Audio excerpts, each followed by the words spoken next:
Welcome everyone. We're on the Hangout to talk about the Training Technology Test Kitchen, which is coming up on February 15th and 16th at the Training 2016 conference in Orlando. We hope that you will join us there. If you are not already registered, I suspect we have some people with us today that are both planning to be there already and hopefully will plan to join us if they are not yet.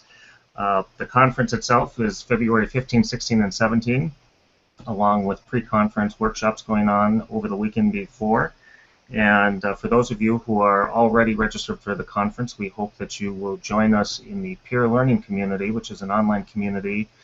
We're in the third of 4 weeks leading up to the conference, and part of the conversation this week is about learning technologies, which we'll also be talking about right now. And we hope you'll join the dialogue. Again, each week is a different theme, and one more week coming up will focus on thinking about the future of learning and technology for learning at work. So part of what we are doing at the conference with this topic is the introduction of this new Training Technology Test Kitchen. We're very excited to have it as a new feature on the expo floor.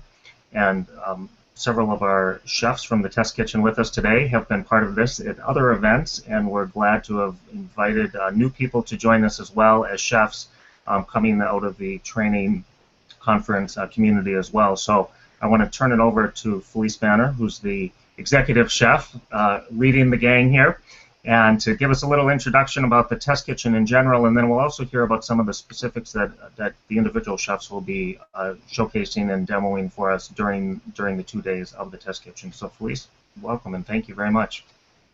Thank you, Steve.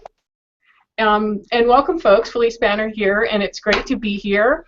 The Technology Test Kitchen started a couple of years ago when a bunch of us crazy folk got together and decided that we didn't want to just talk about what we were doing in our training and development and our teaching and learning. We wanted to play, and we wanted a space where we can play. And so we gathered a bunch of volunteers who were willing to showcase their talents and their tools and technologies that they had sort of in their backpacks, and we put together this what we call is sort of like a makerspace environment. So the idea of the Technology Test Kitchen is that come and touch and hold the things you may have never touched and held before or played with. And like I say, it's a place where you can learn new tools and learn new ways to use old tools. So the notion of chef, and yes, we do take our chef role seriously and cook things up. We love our kitchen metaphor. But it's really about going back to those days when we used to play with things. And for those of you on the technology geeky side, you'll know what I mean by, you want to get your hands on that new thing so you can play with it and see what you can do with it. Whether it's, so a shiny piece of hardware or an app or a piece of software, it's what can we do and how can we leverage what these tools bring to teaching and learning and training and development. So we get very excited about the things we get to play with. And some of the technologies and tools that we bring with us are for video, they're for audio, they're for micro learning, social learning, crowdsourced learning, but it's all about finding ways to bend the technology or to use the technologies that we have to create learning environments, to create training and development environments, and really support our learners and our trainers. So we have some of our chefs here who have been with us from the very beginning. We've got Clarkson Nelson, say hi Clark in the bottom. We've got Ann Musgrove down there, and I'm going to turn it over to both of them in a minute. But we also have one of our new chefs, Enzo Silva, who doesn't even know what he's going to expect, what to expect in the test kitchen when he gets there. So we have a physical space. And in that space, you'll see we'll have some tools and technology set up. We also have Robbie Melton coming, and she's not here with us today because she's keynoting a conference right now as our Hangout's going on. And Robbie has more technology than you can even imagine, and she can tell you why a fork that has an app associated with it is important to learning. So, you know, incredible mind, incredible chef in our test kitchen, and we're going to have her there as well. So we'll have stations where you can play with technology. But the idea is that, you know, come up and find us. We'll have funny hats and aprons on, and talk about what you're trying to solve, what problem you're trying to solve, and how you've been trying to solve it. And so it's not just about the tool, it's about the approach, it's about the pedagogy, as we in the education side like to say, you know, what is the learning solution that we need to put in place, and how can we use technology? And so my line is always, you know, I've used my shoe to hammer a nail into the wall over and over and over again. So it's not necessarily the right tool for the right job, but there's something out there, and it's all about that solution and that learning solution. So we'll have demos going on throughout the conference, and they're listed on the training magazine on the training conference website, and you can see when those demos are. And I'm going to actually turn it over to Ann Musgrove first, because I want Ann to talk about her experiences in the test kitchen, and Ann and I are going to start off our demos by doing something that Ann titled App Smashing. So Ann, I'm going to turn it over to you, and please introduce yourself and tell us a little bit more about your role in the test kitchen. I'd love to, and then I'll pass it over to Clark. So Clark, you're on deck, so to speak. I am an assistant professor of instructional technology inside a college of education at Florida Atlantic University. So I get to play with toys all the time, and I get to teach people how to best use them for their classrooms, or sometimes how to best use them in the real world, because people in our master's program in instructional technology might be K through 12 students, and they might be people that are looking to become instructional designers or professional development people in quote-unquote the real world. Though I think education's a real world too. But what Phylise and I are going to do is we're going to start it off with something called App Smashing, and I think of it as, if you ever saw that program Ready, Set, Cook, you know, you just take the tools that you have or the ingredients that you have, and sometimes you need to figure out how you can put them together. So one tool will do something, but it doesn't quite do everything you want to, so you do something in it, and then you put it into another program, and then that's really all well and good, but then maybe you need to caption it, so you need to listen to Clark do his recipe, which teaches you how Google Docs can actually take speech to text for you and do a little bit of captioning for you. And we do all of that and have just a wonderful time doing authentic things that you can really use. And we learn as many things from you guys as we hope that you'll learn for us. So it's not just us, you know, delving out all this great information, but it's you guys giving us feedback as well.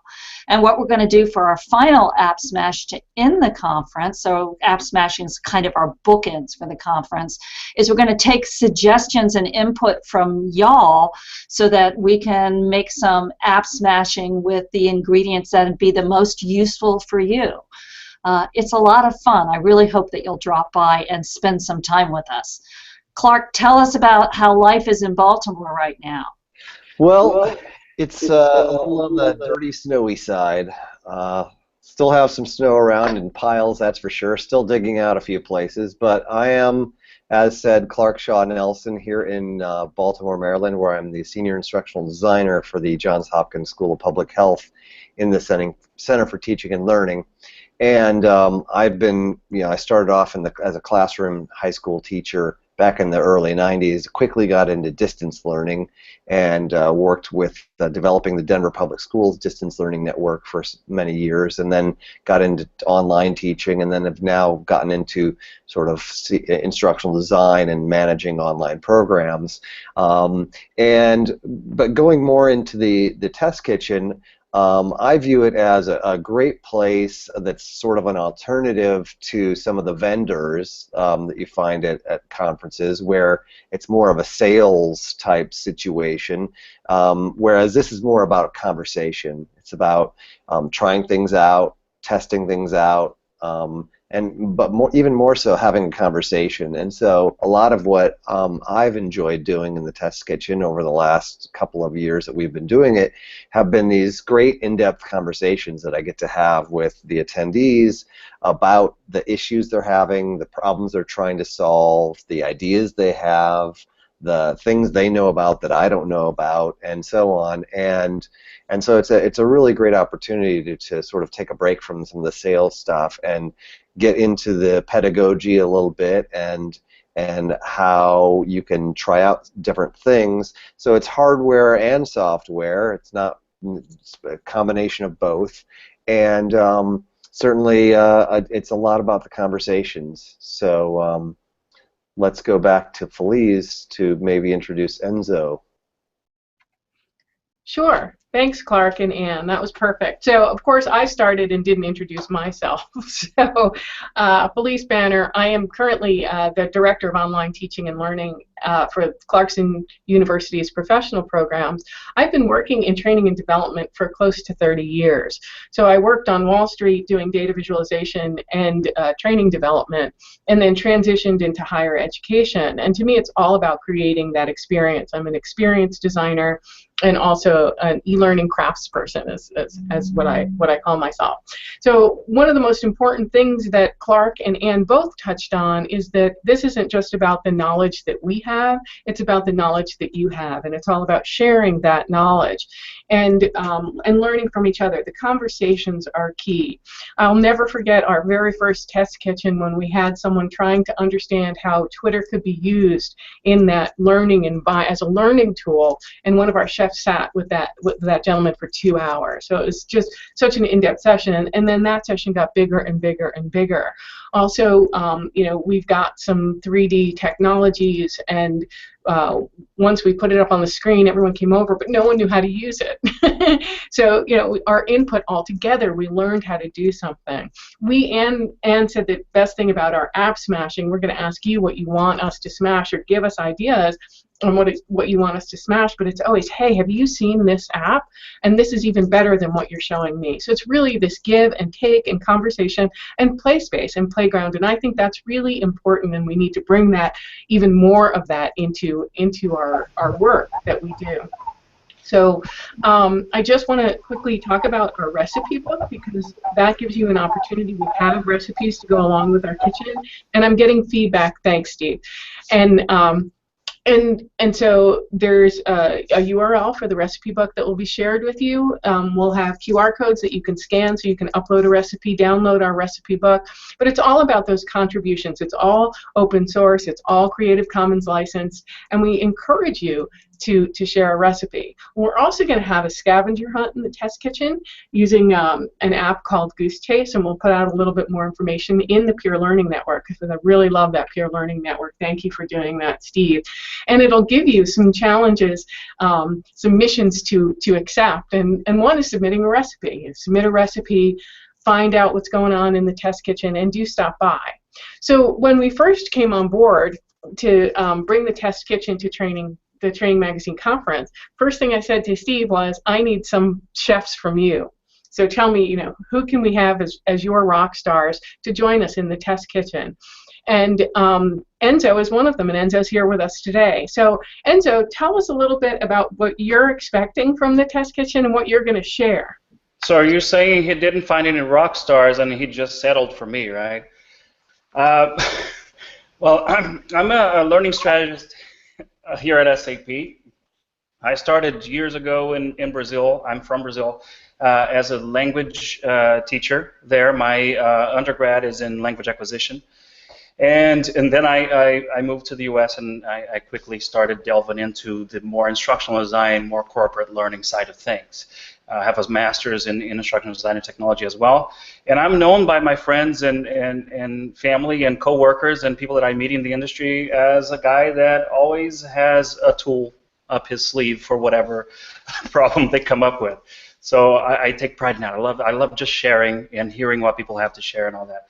I think the test kitchen is a great metaphor because it reminds me of the idea of recipes, right? When you go to a recipe website, you have so many ways of achieving the same dish or a very similar dish and all that. And it's all about that sharing. We're sharing different ways of achieving the same thing. So we have a problem here, and here are several ways and several tools you could combine perhaps to solve that same problem with different flavors, right? So I really just love that metaphor. I just hated that you came up with it first. But I'm expecting to share a few tools, especially around graphic design and easy game design for people that are not maybe developers, or maybe they're not graphically inclined or don't have graphic skills. I'm not the most skillful graphic designer. I don't take pride in my designs, graphically speaking, but I know of so many interesting, good tools that help you visualize and present data and information visually in a very easy way. So I'm going to be talking about tools like Canva, for example, or Pixel Press for creating games by just drawing on a little sheet of paper. And hopefully everyone that attends will also contribute some of that. So I'm just looking forward to the exchange of information. Thank you, Enzo. And that's great to hear. You're going to fit right in, so we're happy to have you as our newest chef and add some international flavor to our test kitchen. So it's funny that you bring up taking the name, and can you mute, because thanks, Enzo, and because the notion of the technology test kitchen, the whole thing is open source, so we can also show folks how to establish a test kitchen in their workspace and what that means. And it's great. You know, imagine in your organization that a larger group of people can have access to the tools you're using and understand the processes that you use to create training materials, to create learning materials. So it's really great to open this up, and that's why we decided very early on that everything we did was going to be open source, that we would share the recipes, we would share all of the work that we've all done with the outside world. And I think that, Enzo, you've got the passion that the rest of our chefs really have. And I can't wait for you to meet Robbie Melton and see her table of goodies. So it's going to be very, very exciting. So let's go around a little bit more. Hear again from Anne. Anne, you want to add anything? And then Clark, and then we'll bring it back to you, Steve. Yeah, I think that one of the things that I've learned is that when we have this conversation with each other, that so often we learned more from the things that didn't work and mistakes that we made than from the things that just went super smoothly the first time. And I think that we can have those conversations too, and I think that those are extremely important. You know, and it's a place that it's safe to make those mistakes and play around. You know, you can think of us as a not yet ready for primetime players. Obviously, you can tell we love what we do, and we're a friendly bunch. But you know, we like to learn from you guys as well, and we'd like to learn what didn't work, because sometimes that's very, very meaningful. Clark, you ever have something that didn't work and you learned more from that? Oh, no, I've never. Can't think of, no, absolutely. And, you know, it's so great to have a no-stakes kind of a place where you can try things out and not worry about that type of situation, and the test kitchen will provide that. And I thought it might be useful to just go through some of I was looking at some of the categories and themes of stuff that we have. So we have things about process improvement, about freeware, office productivity, video and audio, documentation and production, e-learning storyboards, digital credentialing, virtual meetings and collaboration. And I have some things that I like to talk about with project management and project management software that can be used by collaborative teams to help track your progress on projects and so on. And so, we cover a wide range of different topics, and certainly we are also, of course, looking for more and for having those conversations about other types of topics that our attendees are interested in. So those are some of the things I think you can look forward to. Thanks, Clark.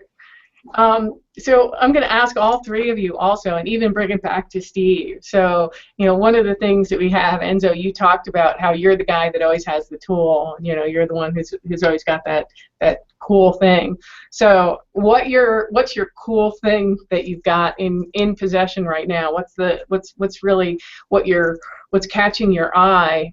And your favorite app of the moment, learning app of the moment. So I'm going to start with mine, and I am working with my partner. He teaches math, and he's going to have to teach online soon. And he's a very, very hands-on math instructor, and doesn't like any of the equation editor. So I've been going crazy with styluses. So I am amassing styluses like you can't imagine, whether they're Bluetooth or not, whether it's just the rubber thing on the end, what's working best. And I've got some great toys that I've been playing with, which then opens up, again, when you start playing with a suite or a set of tools that are all different, then it opens up the apps that you're working with. So now I'm using these drawing apps, and I'm thinking, hey, and as Enzo was talking about before, being able to create a game from a small, just a little drawing.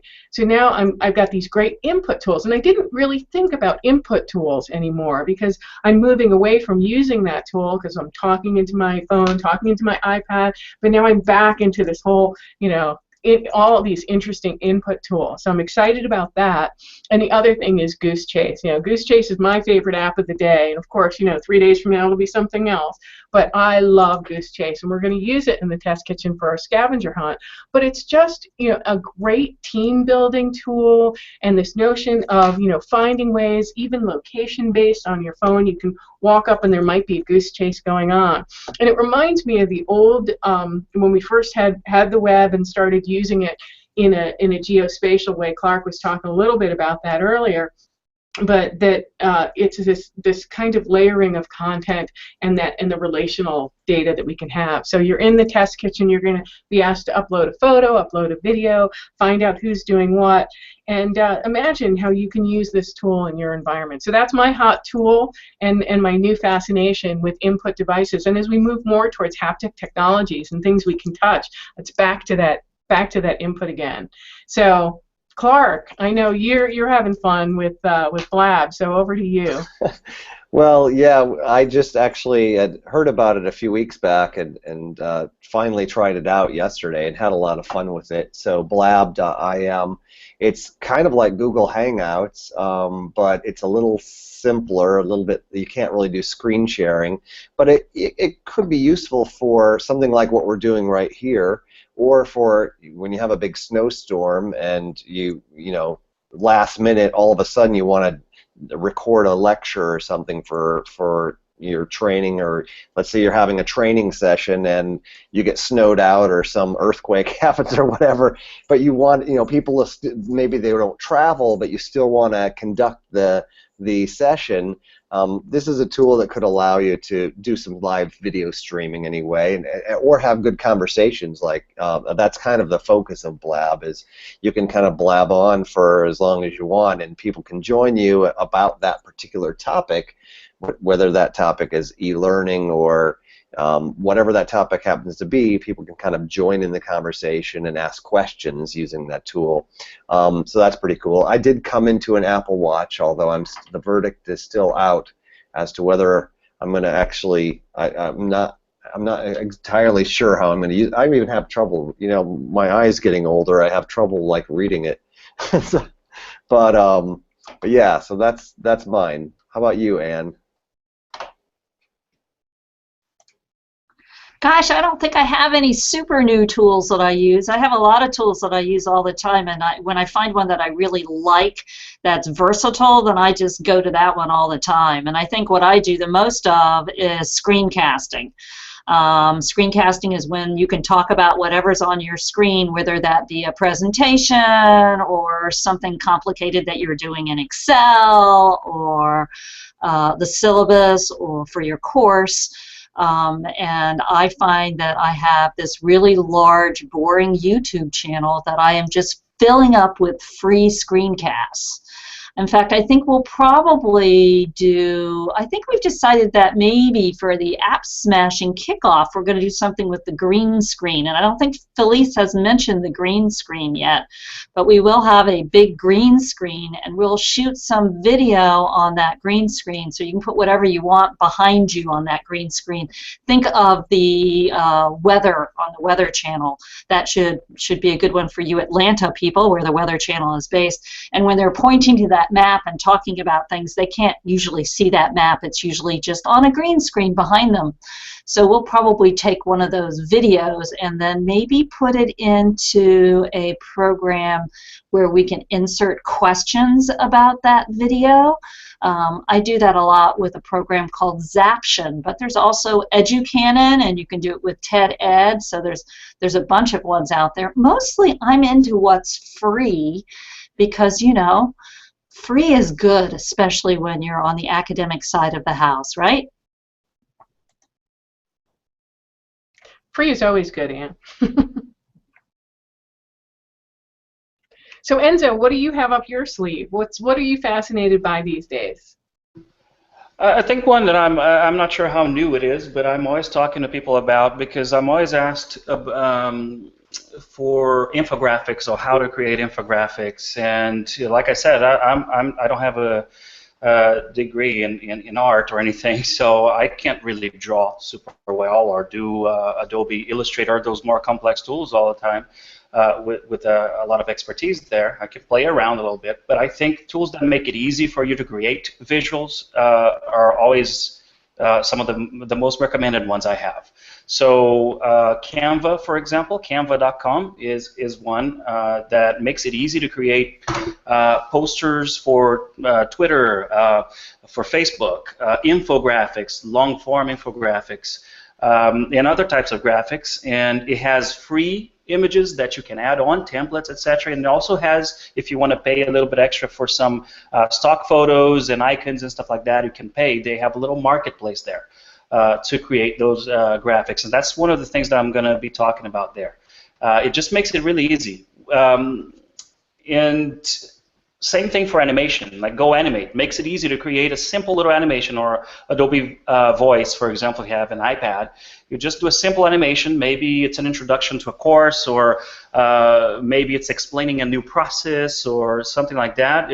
Nothing better than a simple little 1-minute animation that explains that, right, sometimes. So Go Animate makes it really easy to create animated videos. Also, Powtoon is a competitor of theirs.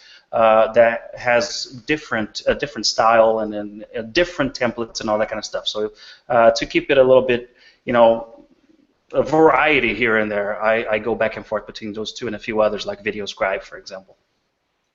I just want to toss out there something as well, that since you mentioned Go Animate, this is a perfect example of something that can help solve a problem. For example, we just had a situation here where someone shot a video of somebody giving a training about something, and there was something wrong with the video, and like there were lines all over it that part of the video camera, and they didn't realize the setup. And so the audio was fine, but the video was messed up, and so they didn't want to have to redo the whole thing. So they used Go Animate with the audio, and then had our illustrator go through and draw and make this animated in this sort of RSA animate style, and came out with an excellent product. So that was a perfect example of something, you know, one of these type of creative solutions to a tool. Exactly. The other thing I was going to mention is on the side of free things, and also tools that maybe like the hammer, you know, hammering in a nail with your shoe, something like Google Drive or Google Docs. Sometimes we don't even think of tools that we've been using for for a long time, or of different types of uses. So one of the recipes that I came up with that'll be there is about how you can use Google Docs, Google Drive for helping generate transcripts for videos and so on, using the newish voice recognition feature of that tool, which will can actually start transcripting everything, even though there are lots of errors to go back and fix. But it's a lot easier than trying to type the entire thing out yourself. That is awesome. That's something I've used too, a trick where I needed to transcribe something. So I just put it on YouTube and turned on the closed captioning on YouTube, then downloaded that and then edited it my way and all that. So that's a cheap little trick to use, free tools to solve a problem, right? I think the most important thing that everybody here is talking about, I see a theme, is we normally see the tool as the goal. No, the tool is just something that you're going to be using to solve a problem. So come up to the tool or to your repertoire. It's always nice to have several tools that you know at your disposal, that you're familiar with, and then when the problem comes, you know which tools or what combination of tools you're going to use to solve that problem, right? So hoping that a tool will solve all your problems, that's not the way to approach this. Enzo, you're fitting right in our kitchen, so it's great to have you. One thing I want to mention is that we have a bit of a reputation, and folks like Guy Kawasaki at Canva he loves the test kitchen, so he sent us quite a big stack of coupons for free images. So when Enzo talked about having to pay for some images, we're going to have some things to give away in the test kitchen. We also have, Ann mentioned Zaption. We have a whole bunch of stuff from Zaption to give away as well. So our vendors, we welcome the vendors in, not to talk about their tool, but also about those solutions. So it's at 12:30 now. I want to thank all the chefs for coming in. Enzo, it's great to get to know you and see how you're going to fit in perfectly with the rest of us. Thank you, Ann. Thank you, Clark. And back over to you, Steve. Thank you. I just want to echo the thanks to everybody for joining us today, and also for what you'll be doing in the test kitchen on February 15th and 16th at the Training 2016 conference. And I just wanted to pull in a couple of things that you mentioned along the way that, again, pointing people who are registered for the conference back into the online peer learning community.